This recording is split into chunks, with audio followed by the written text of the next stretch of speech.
দেশের প্রচলিত শিক্ষা ব্যবস্থার সমস্যা এবং উত্তরণের উপায় নিয়ে চাহিদা নির্ভর শিক্ষা প্রেক্ষিত বাংলাদেশ শীর্ষক এক আলোচনা অনুষ্ঠানের আয়োজন করে এডুকেশন রিফর্ম ইনিশিয়েটিভ।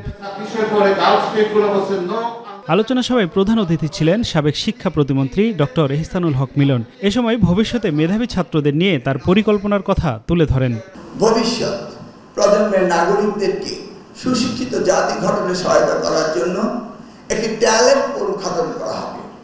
এই ট্যালেন্ট পুল থেকে বাংলাদেশ ফান্ড করে তাদেরকে বিদেশ পাঠাবে এবং তাদেরকে সুশিক্ষিত বানিয়ে বাংলাদেশ সরকার আবার তাদেরকে দেশে নিয়ে এসে আমাদের রিভার্স ব্রেন ড্রেনকে বন্ধ করে এই জাতিকে সামনের দিকে নিয়ে যাবে।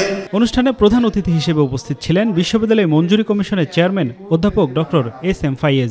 এছাড়া বিভিন্ন বিশ্ববিদ্যালয়ের শিক্ষক ও শিক্ষাবিদরা আলোচনায় অংশ নেন। Of the university with the president of the country. Then he was looking at the ministers and saying, and as the Vice Chancellor of that university, there is none in between. That is the dignity of a Vice Chancellor.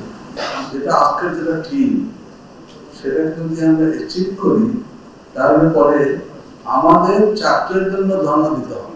অতিথিরা কারিগরি শিক্ষা ব্যবস্থা এবং গবেষণা নির্ভর শিক্ষা ব্যবস্থার উপরে জোর দেন। আফজাল হোসেন, মাই টিভি, ঢাকা।